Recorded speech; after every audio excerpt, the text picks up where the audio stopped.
Awal cerita dimulai ketika 3 orang anak remaja yang mana mereka sedang berada di sebuah tempat parkiran kendaraan. Tak lama waktu berselang, sebuah peristiwa gempa bumi terjadi. Gempa bumi yang cukup kuat yang mengharuskan mereka bersembunyi di bawah mobil. Hanya beberapa menit, gempa bumi tersebut telah berhenti, dan seorang anak laki-laki bernama Denny memeriksa lubang akibat gempa bumi itu. Denny penasaran dengan lubang itu. Ketika dia memasukinya, lubang itu berisikan uang sangat banyak, dan ternyata tempat ini merupakan bekas dari bank lama yang telah ditinggalkan. Denny mengambil sebuah piringan hitam, kemudian dia mendengar suara aneh. Ketika dia hendak mencari sumber suara itu, dia tiba-tiba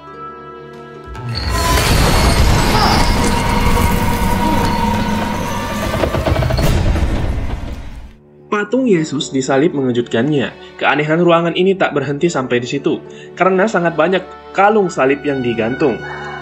Selanjutnya, Denny melihat sebuah lubang, dan isinya merupakan buku tua yang aneh. Rasa penasarannya yang kuat membuat dia untuk membawa pulang buku aneh tersebut. Bridget adalah seorang wanita yang merupakan saudara perempuan dari Denny. Ketika dia melihat isi dari buku yang dibawa si Denny, dia merasa takut dan tak tahan melihatnya. Dikarenakan isinya berisi tentang sebuah kekejaman, menampilkan darah dan pembunuhan dengan kejam. Bridget menyuruh Denny untuk mengembalikan buku itu, tetapi bocah bodoh ini malah penasaran dengan isinya. Denny yang telah tinggal di sendirian, dia memutar sebuah piringan hitam. Piringan hitam tersebut mengeluarkan suara seorang pria yang menyebutkan dirinya sebagai pendeta. Pendeta itu mengatakan bahwa buku yang diambil si Denny merupakan buku kitab orang mati. Dan ketika pendeta tersebut membaca terjemahan dari isi kitabnya, terjemahannya merupakan sebuah mantra yang akan mengundang iblis. Mantra dibacakan, membuat kitab tersebut beraksi.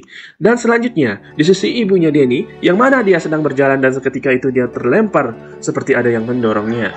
Tak sampai di situ, wanita itu merasakan bisikan suara yang cukup menyeramkan. Perlahan bukan hanya bisikan yang dirasakannya, melainkan sebuah kekerasan terjadi pada dirinya, yang mana dia terjerat sebuah tali yang mencoba mengikat dan mulai membunuhnya.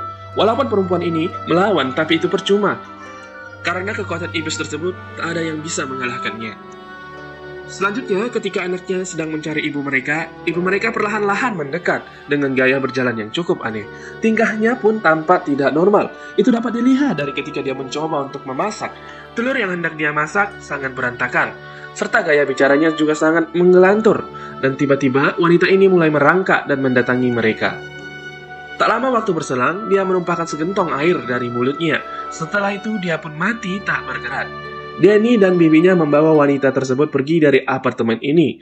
Tetapi jalan keluar dari rumah ini sudah tak ada, yang mana lift itu tak berfungsi. Tangga pun menghilang, diakibatkan gempa bumi yang tadi barusan.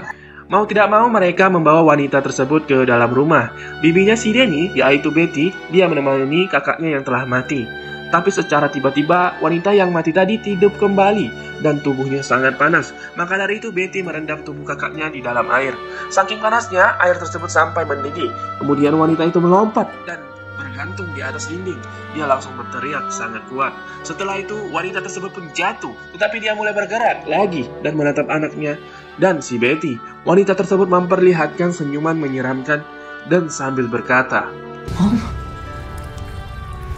Mommy's with the maggots now. Iblis wanita tersebut mulai menyerang Betty dengan sebuah gunting. Betty menahan serangannya, tetapi dia harus rela melukai lengannya. Kemudian, akibat teriakan dari Bridget, iblis tersebut melepaskan Betty dan beralih menyerang Bridget. Iblis ini mencoba untuk melukai wajah si Bridget. Bridget tidak bisa menahannya, dan akibatnya wajahnya tergores. Setelah itu, Denny datang dan menolong Bridget dengan memukul iblis hingga terpental. Kemudian datanglah seorang pria muda. Pria ini merupakan tetangga mereka. Dia merasa khawatir karena adanya keributan. Ketika iblis itu melihat seorang yang baru datang, dia pun langsung menyerang pemuda tersebut. Mereka pun terdorong hingga keluar dari rumah. Tak hanya itu saja, bola mata pemuda yang malang digigit hingga copot. Betty langsung menutup pintu rumahnya. Dia ketakutan mengenai kekejaman yang ada di depannya. Bridget teringat dengan buku yang dibawa Denny. Dia merasa kejadian ini sangat mirip dengan yang ada di buku kematian tersebut. Denny pun menunjukkan buku itu dan piringan hitamnya kepada Betty. Kemudian di sisi seorang anak kecil yang merupakan adik paling kecil dari Denny, sebuah suara nyanyian terdengar dari luar rumahnya. Nyanyian yang sering dinyanyikan ibunya membuat anak ini merasa kalau ibunya telah sembuh. Dia pun mengintip dari pintu. Iblis itu berpura-pura kalau dia telah sembuh. Iblis tersebut juga membujuk agar anak ini membuka pintu untuknya. Anak kecil ini perlahan mulai membuka pintu yang ada, dan ketika terbuka, dia langsung ditarik oleh iblis tersebut. Danny dan Betty yang sedang memeriksa buku iblis itu mendengar suara teriakan dari pintu, dan langsung saja mereka melihat kalau bocah kecil tengah diserang oleh iblis. Danny dan Betty dengan cepat menyelamatkan bocah itu. Beralih ke sisi Bridget, dia mencoba memeriksa luka yang diakibatkan iblis. Luka ini semakin memburuk, tampak dari lukanya seperti membusuk. Kemudian dari hidung dan mulutnya tiba-tiba keluar cairan hitam kental. Dan tak hanya itu, dia memuntahkan belatung yang sangat banyak. Betty yang telah berhasil menyelamatkan bocah kecil itu, dia pun mulai mengecek keadaan Bridget. Betty melihat kalau keponakannya melakukan tingkah aneh. Dia naik di atas meja, dan sekelilingnya sangat berantakan. Ketika Bridget berbalik dan melihat Betty, dan ternyata dia telah berubah seperti kerasukan iblis.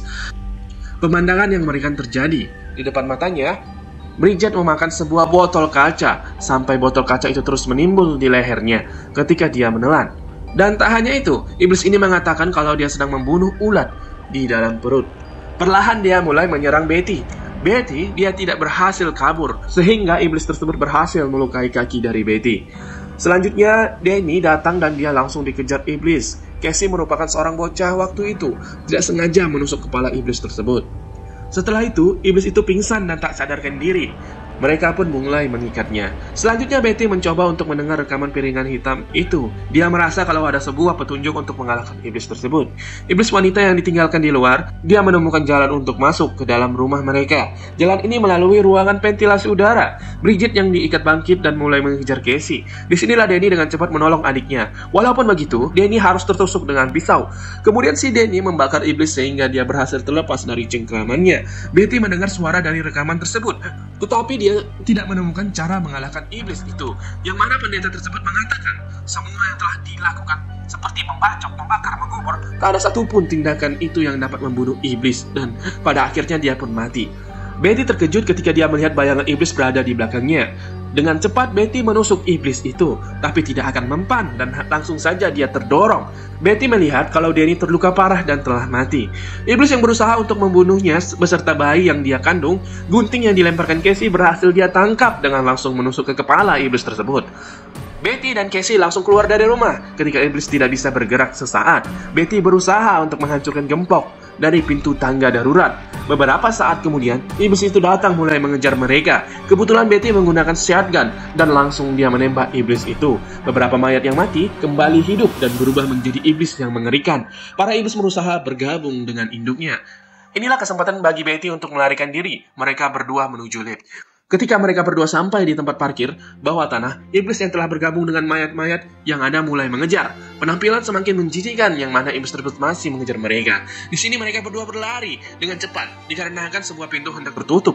Betty berhasil melewati pintu itu, tetapi Casey dia menerima nasib yang sial, yang mana dia tertangkap oleh iblis tersebut. Betty mau tidak mau dia harus kembali untuk menyelamatkan keponakannya. Casey yang hendak dipenggal menggunakan gergaji mesin, disinilah sang pahlawan datang. Betty menembak iblis itu sehingga iblis tersebut mengalihkan perhatian kepadanya. Iblis itu menangkap Betty dan membawanya ke mesin penggilingan. Betty hendak digiling hidup-hidup. Casey melihat itu, dia pun langsung membantu bibinya. Dia dengan santai mematikan mesin penggilingan yang ada. Walaupun berada di sampingnya iblis tidak menghiraukan gadis kecil yang tak berdaya ini. Dia malah sibuk mengejar Betty. Mereka pun berdua menunggu iblis tersebut berada di tempat yang tepat. Ketika sudah waktunya, Casey menghidupkan mesin itu lagi. Dan pasti saja, iblis itu langsung tersangkut dan tergiling di mesin yang entah kenapa berada di tempat parkir mobil. Iblis yang menderita tergiling habis, yang menyisakan kepalanya saja. Melihat iblis tersebut masih hidup dan mengoceh yang tak jelas, membuat Betty jengkel, dan dia langsung menendang kepalanya hingga hilang.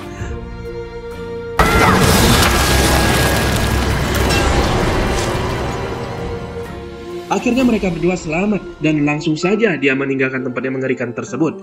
Iblis yang telah digiling habis masih bisa kembali. Itu terlihat ketika dia merasuki manusia baru yang dengan bodohnya berjalan sambil menangis ke tempat penuh darah. Baiklah, cukup sampai di sini saja karena cerita dari film ini telah selesai. Kalau begitu, sampai jumpa di video selanjutnya.